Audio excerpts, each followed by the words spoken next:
Ouça com atenção, eu vou ler e depois da leitura vou orar. Então disse Jesus aos seus discípulos: se alguém quiser vir após mim, renuncie-se a si mesmo, tome sobre si a sua cruz e siga-me. Nosso Deus, nós temos a Tua palavra diante de nossos olhos, estamos com o nosso coração e nossa mente atentos ao recado do Senhor nesta noite, aquilo que queres ensinar ao nosso coração, e confiamos, ó Pai, que a Tua palavra é suficiente para nos instruir, que a nossa mente e o nosso coração estejam também abertos a ouvirem a Tua instrução. Nós cremos na ajuda do Teu Espírito enquanto estudamos a Tua palavra e na bênção que isso traz à nossa vida. E assim, nessa dependência, nós oramos em nome de nosso tão grande e poderoso Salvador, o Senhor Jesus. Amém. É interessante que o texto que nós lemos em Mateus 16, nós lemos no início do culto, os versos 21 a 26, repetimos agora o verso 24, ele encontra-se não só em Mateus, mas como Marcos e Lucas. Ou seja, esta expressão a respeito de literalmente carregarmos uma cruz é algo que está constantemente visto no ensino das Escrituras. E isso tem uma razão muito clara. O que faz de Jesus o Messias é literalmente isto. Se você observa no capítulo 16, verso 21, desde então começou Jesus a mostrar aos seus discípulos que convinha ir a Jerusalém, padecer muitas coisas dos anciãos e dos principais sacerdotes e dos escribas, e ser morto e ressuscitar ao terceiro dia. Ou seja, o Senhor Jesus Cristo, como Messias, é aquele que vem realmente morrer pelos seus. E a sua morte na cruz realmente confirma isso. Ele é o Messias. Agora, no verso 24, quando nos diz: se alguém quiser vir após mim, ele mesmo nos dizendo: renuncie-se a si mesmo, tome sobre si a sua cruz e siga-me. Ele faz o mesmo conosco. Se a cruz faz dele o Messias, a cruz faz de nós seus seguidores. Ou seja, sem a cruz ele não seria o Messias. E sem a cruz nós não somos seguidores de Jesus Cristo. A cruz é central no nosso viver e na nossa própria experiência com Ele. E realmente isso nos mostra duas verdades que são preciosas para nós. Primeiramente, a vivência disso, a verdade da cruz em nossa vida é uma demonstração inequívoca que Jesus Cristo nos salvou. O reconhecimento do que significa a cruz para nós. O reconhecimento do fato da cruz para Ele demonstra claramente que nós somos salvos em Cristo e que isso está realmente é uma verdade presente em nós. A outra questão, e que eu quero abordá-la, é que a condição para que o salvo cresça espiritualmente é o entendimento de que um cristianismo sem cruz não leva a lugar nenhum. A cruz é um instrumento de morte. Nós não gostamos de pensar nela. A cruz é um instrumento sanguinolento, vamos dizer assim, que lembra de sangue, que lembra de sofrimento, que lembra de morte, que lembra de tudo aquilo que o nosso Salvador sofreu. E aquilo que nos parece nos evangelhos é que Ele não quer que nós esqueçamos disso. Em momento nenhum a Bíblia quer que nós esqueçamos do que a cruz representa. E é exatamente este chamado, tome sobre si a sua cruz, realmente é aquilo que nós queremos entender e compreender. Eu vou tratar das dificuldades que os personagens bíblicos tiveram com isto, e eu quero terminar demonstrando como isso tem que fazer parte da nossa vida cristã.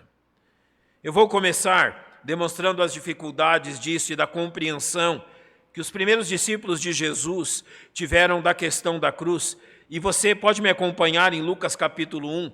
Ali, a partir do verso 67, está aquele que nós chamamos de o cântico de Zacarias. Era o pai de João Batista. E esses cânticos refletem bem qual era o pensamento deles. Olhe o que diz: e Zacarias, seu pai, foi cheio do Espírito Santo e profetizou, dizendo: bendito o Senhor Deus de Israel, porque visitou e remiu o seu povo, nos levantou uma salvação poderosa na casa de Davi, seu servo.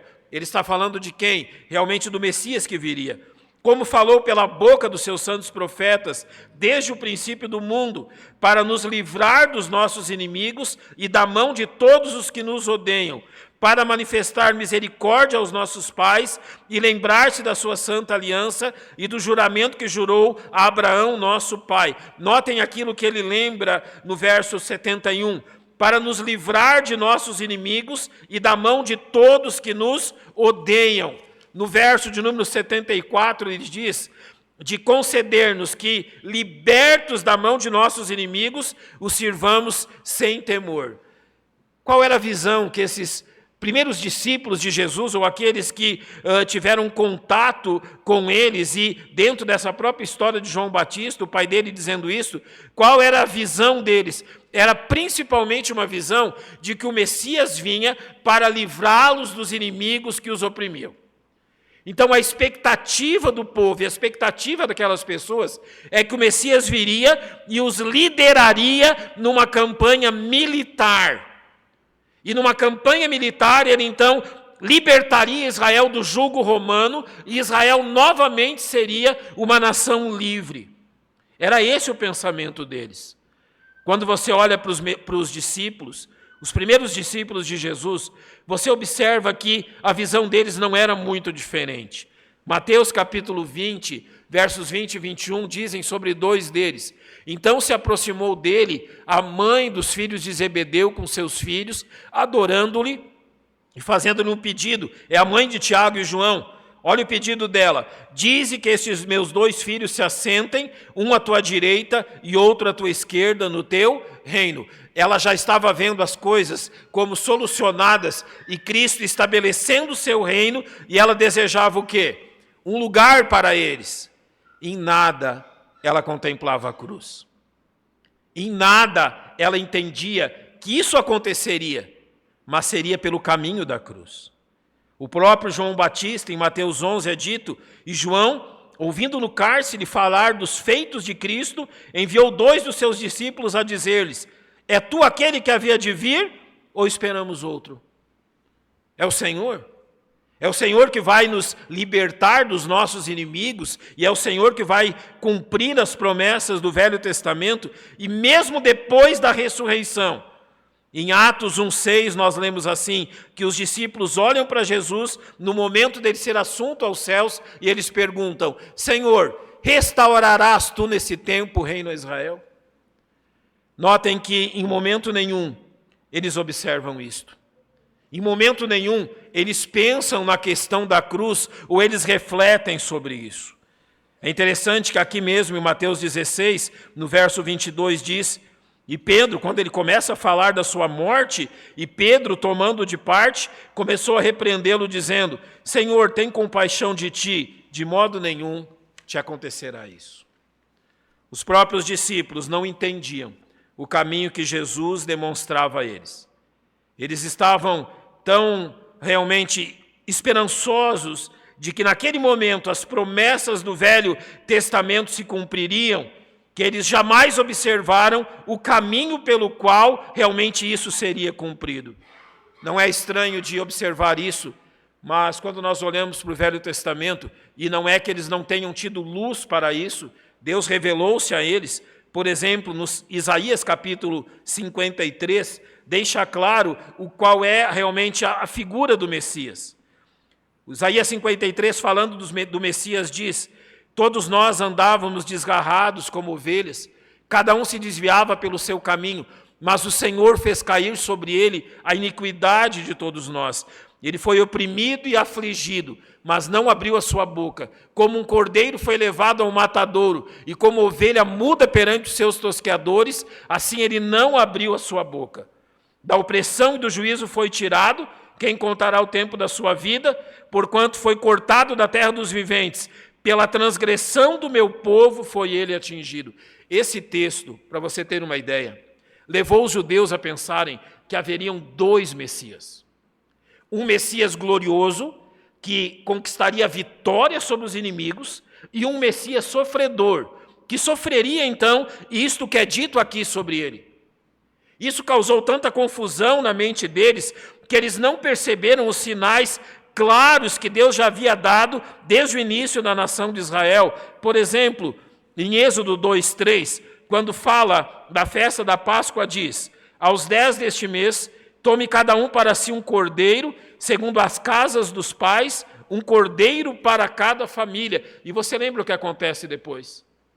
Eles sacrificam um cordeiro, o sangue é passado sobre as ombreiras das portas, e quando o anjo destruidor passa sobre eles, aquelas casas não são atingidas. Quando João Batista vê Jesus, em João 1:29, ele lembra-se disso e diz o quê? Eis o Cordeiro de Deus que tira o pecado do mundo. Ele está apontando para Jesus e dizendo, é este que a Bíblia está dizendo. Mas nem todos compreenderam. Em Gálatas 2:3, a Bíblia demonstra que Deus já havia previsto a morte do seu Messias na cruz, quando diz, maldito todo aquele que for pendurado no madeiro. E assim foi feito. As Escrituras demonstraram claramente quem era o Messias e qual era a sua missão. Mas um Messias crucificado não fazia parte da mente daquelas pessoas. Literalmente, na religião deles, não cabia uma cruz. Você percebe, nós passamos pela Páscoa algumas semanas atrás. A Páscoa, segundo o mundo, não tem a mesma visão ou o mesmo prazer se for usado como símbolo um cordeiro e uma cruz. É muito preferível aos homens trocarem por um coelhinho, por ovos de Páscoa, do que observarem claramente o que a Bíblia coloca diante deles. Assim como os judeus deixaram de considerar as passagens do Velho Testamento a respeito do Messias, e eles começaram a dar atenção apenas àquilo que lhes agradava. Vitórias, libertação, grandeza, vitórias sobre os seus inimigos, mas eles nunca entenderam como essa vitória seria obtida. Por isso, há uma segunda questão a nós colocarmos a nossa atenção. Não foram apenas os judeus e os primeiros discípulos, mas foi necessário que, principalmente, o apóstolo Paulo abrisse a mente dos crentes sobre o lugar da cruz na vida deles. Olha o que ele diz em 1 Coríntios capítulo 1, verso 18 e depois o verso 23. Porque a palavra da cruz é loucura para os que perecem, mas para nós que somos salvos é o poder de Deus. Literalmente, você falar sobre cruz, você falar sobre a mensagem da cruz, as pessoas deste mundo parece não fazer sentido. E qual é a razão disso? A mesma dos judeus. Eles têm a sua própria visão, eles têm o seu próprio plano e querem chegar ao seu objetivo da sua própria maneira, mas jamais da maneira de Deus. O verso 23 diz, nós pregamos a Cristo crucificado, que é escândalo para os judeus, loucura para os gregos. Literalmente, um Messias crucificado não faz parte dos planos judeus. Para os gentios, é uma loucura pensar num Salvador que não pode salvar a si mesmo.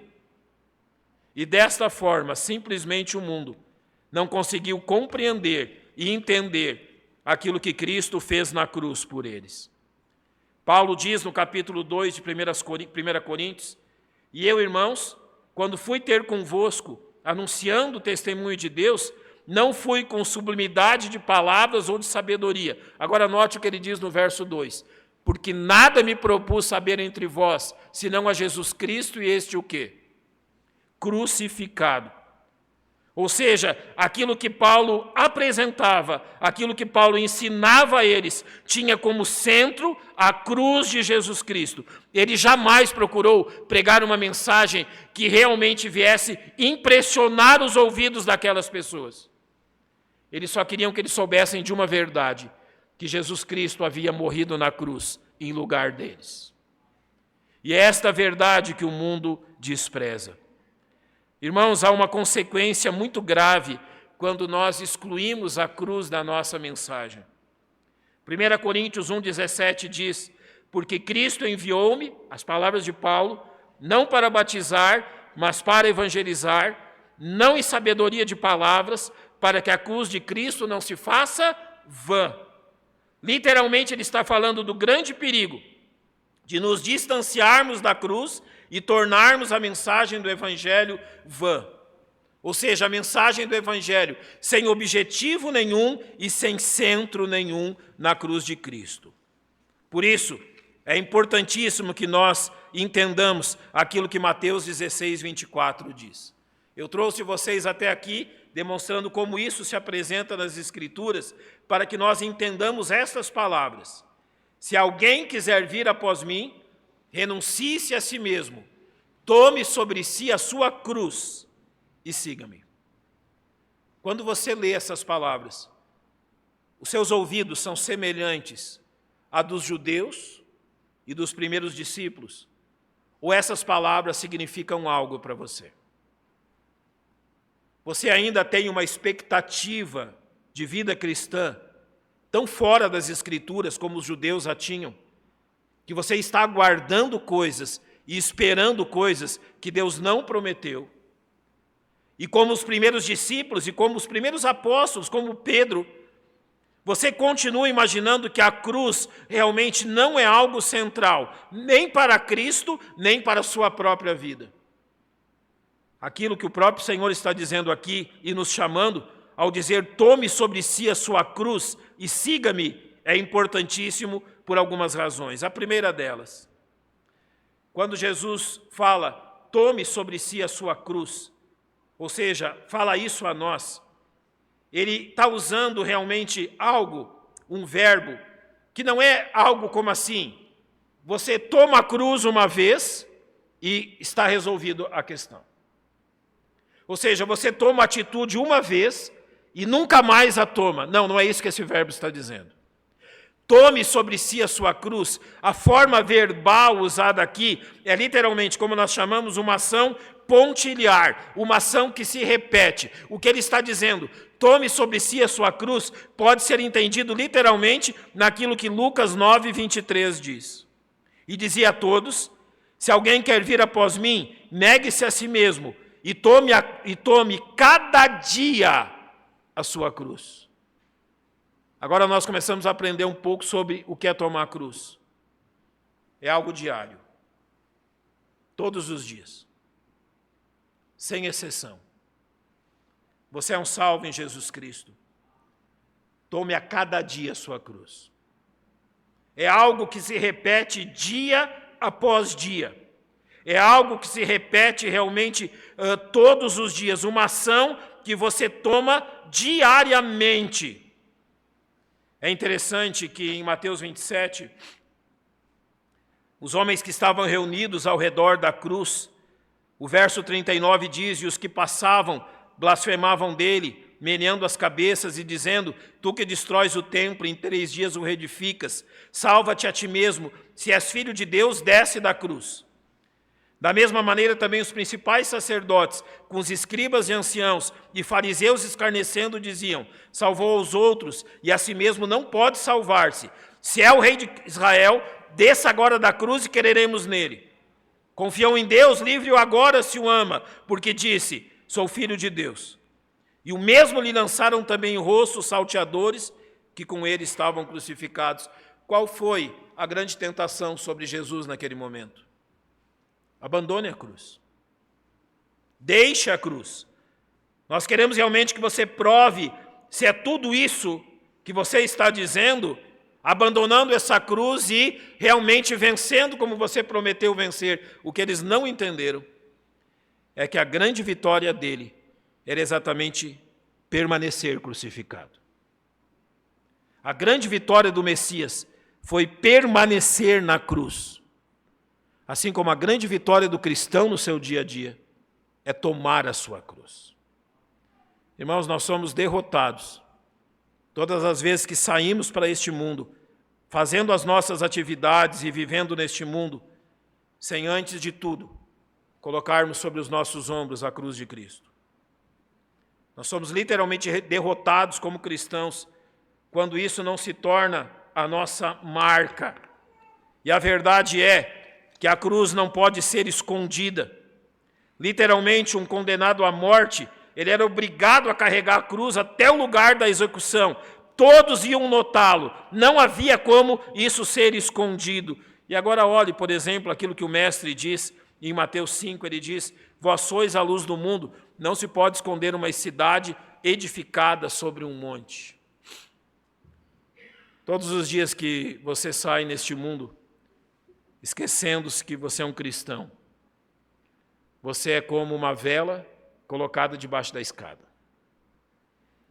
Todo dia que você sai para este mundo, para suas atividades cotidianas, não importa o que você faça, sem carregar a sua cruz, você é exatamente como Jesus está dizendo aqui. É como esconder uma cidade edificada sobre um monte. Qual é o objetivo disso? Que a vossa luz resplandeça diante dos homens, para que vejam as vossas obras e glorifiquem a vosso Pai que está nos céus. Em 2 Timóteo 1,8, Paulo demonstrou isso dizendo: portanto, não te envergonhes do testemunho de nosso Senhor, nem de mim que sou prisioneiro seu, antes participa das aflições do Evangelho, segundo o poder de Deus. Irmãos, sabe qual é o problema que nós estamos enfrentando? Nós começamos a ter vergonha de sermos cristãos no meio de um mundo que sempre nos envergonhou. As pessoas olham para a nossa cruz e olham para a nossa marca como cristãos, o fato que nós negamos a nós mesmos e queremos realizar literalmente a vontade do nosso Salvador, e elas nos chamam de fracos, de tolos, de pessoas completamente despreparadas para enfrentar esse mundo, e literalmente dizem que nós temos que usar esta questão do cristianismo devido à nossa fraqueza. E dessa forma nós nos sentimos intimidados a agir como eles, intimidados a não manifestar nosso testemunho de Cristo e nem a revelar que a nossa vida pertence unicamente a Ele. Poucos dias atrás, um jovem que eu ainda não conhecia, eu o vi na faculdade, e eu vi quando ele disse assim a um grupo de pessoas: Jesus Cristo foi a melhor coisa na minha vida. Eu escutando aquilo, observando como ele não teve temor nenhum, num ambiente acadêmico onde isso é desprezado, onde isso é um motivo de vergonha, de olhar para aquelas pessoas e dizerem: não há nada melhor na minha vida do que Jesus Cristo. Quando você toma a sua cruz, você anda de forma visível. Eu quero que as pessoas a vejam. Eu quero testemunhar disso. Por quê? Porque literalmente esta cruz é o preço a ser pago por sermos diferentes. Colossenses 1,13 diz: o qual nos tirou da potestade das trevas e nos transportou para o reino do Filho do seu amor. Você não pertence ao reino ao qual pertencem as pessoas deste mundo. Isso é visível? Você não anda no caminho largo que conduz à perdição. Você anda no caminho apertado que conduz à vida. E é visível isso? As pessoas estão vendo isso em você? Olha que Mateus 5, nas palavras do Senhor, diz: bem-aventurados que sofrem perseguição por causa da justiça, porque deles é o reino dos céus. Bem-aventurados sois vós, quando vos injuriarem e perseguirem, e mentindo, disserem todo mal contra vós. Por quê? Por minha causa, por causa de Jesus Cristo. Tomar a cruz, literalmente, é tornar o nosso cristianismo real. E eu quero concluir com 3 pensamentos e aplicá-los dessa forma. Primeiro, cristianismo sem cruz remete a um enorme engano quanto à nossa salvação. Você já percebeu o que Cristo exige de você? Nós falamos isso nessa manhã. Que você morra todos os dias. Você sai de casa disposto a morrer? Você sai de casa disposto a enfrentar a morte todos os dias? A morte para aquilo que a sua carne quer, a morte para aquilo que sua mente quer, a morte para os seus planos, para as suas vontades, para aquilo que você considera um direito seu? Você está disposto a morrer por Cristo todos os dias? A sair de casa de manhã, indo para o trabalho, indo para a faculdade, para a escola, para onde você for, e você já sai como um homem morto, um homem crucificado. Paulo diz aos Gálatas: estou crucificado com Cristo, e a vida que hoje vivo, vivo-a pela fé no Filho de Deus, que me amou e a si mesmo se entregou por mim. Você morre todos os dias? Como um cristão, você deve morrer todos os dias. Como cristão, você deve morrer para este mundo, morrer para a carne, todos os dias. Pois cristianismo sem morte não é cristianismo. Vida para Deus sem morte não é vida para Deus. O cristianismo sem a cruz nos remete a uma vida espiritual infrutífera e estéril. Nós falamos sobre isso nessa manhã. Você já pensou tudo que um crente em Jesus Cristo tem que enfrentar, às vezes da sua própria família, de circunstâncias onde você pensa: olha, eu achei que depois da minha conversão as coisas melhorariam, mas pioraram. Eu achei que depois da minha conversão eu realmente viveria uma vida sem igual, mas parece que eu só estou colhendo problemas, dificuldades e lutas. Bem-vindo ao caminho. Bem-vindo ao caminho do céu. Ele é cheio de espinhos, um caminho apertado e difícil de seguir.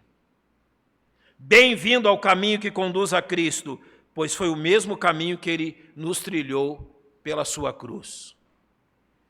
Você morre todos os dias, e todos os dias toma a sua cruz, e você vê o fruto de tudo isso, eu diminuindo e Cristo crescendo. A minha vontade diminuindo, a vontade dele crescendo. A minha fraqueza diminuindo, a força dele crescendo. A minha mentalidade mundana sendo tirada e a mentalidade celestial dele sendo colocada em minha mente. O desejo pelas coisas de Deus sendo implantado em mim, enquanto realmente o desprezo pelas coisas do mundo vai se tornando a minha característica. Tudo isso é verdade quando nós tomamos a nossa cruz. A cruz é um instrumento de morte. Você morre todo dia. A cruz é um instrumento onde nós deixamos as nossas fraquezas e tomamos o poder dele. Isso é verdade sobre você. Você tem olhado para isso e dito: Senhor, tudo isso foi verdade a respeito de ti, e eu te agradeço porque se torna uma verdade a respeito de mim. O Senhor tomou a cruz, e o Senhor me chama a tomar a cruz, e eu me alegro por isso. Por isso, terminando, jamais se entristeça por carregar a sua cruz. Nunca. Jamais se envergonhe. Jamais se entristeça. Jamais se desespere. O que para o mundo é um sinal de morte, para nós que cremos em Cristo é um sinal de vitória. Sabe por quê? Porque hoje aquela cruz é vazia. O nosso Salvador não permaneceu nela, e muito menos no sepulcro. O poder de Deus manifestou-se, levantando dentre os mortos. Mas primeiro, ele enfrentou a cruz. Se eu e você deixarmos este mundo antes do arrebatamento, o poder de Deus também nos ressuscitará. Sim. Nos transformará à imagem de Jesus Cristo.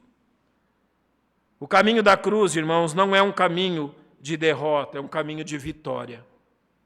E é um caminho de vitória onde Deus vence, mesmo que eu perca neste mundo. Não é vergonhoso tomar a cruz de Cristo, é glorioso. Você concorda com isso? Eu sei que tomar a cruz é uma questão particular, porque se tornará algo prático de uma forma para mim e de outra forma para você. Mas esse é o caminho. Literalmente o que ele disse aqui: se alguém quiser vir após mim, renuncie-se a si mesmo, Tome sobre si a sua cruz e siga-me. Qual é a verdade a respeito disso? Verso 25. Porque aquele que quiser salvar a sua vida, perdê-la-á. E quem perder a sua vida por amor de mim, achará. Você crê? Que você creia nisso. E que Deus lhe ajude. A cada dia. Não tenha vergonha nem medo de ser um cristão. Não tenha vergonha do nome de Cristo. Ele não teve vergonha de você. Não teve vergonha de carregar a cruz e de ser humilhado nela por amor de nós. Recorde-se disto e que essa semana, as oportunidades que surgirem de você glorificar a Cristo, você as use bem. Vamos fechar os nossos olhos, orar.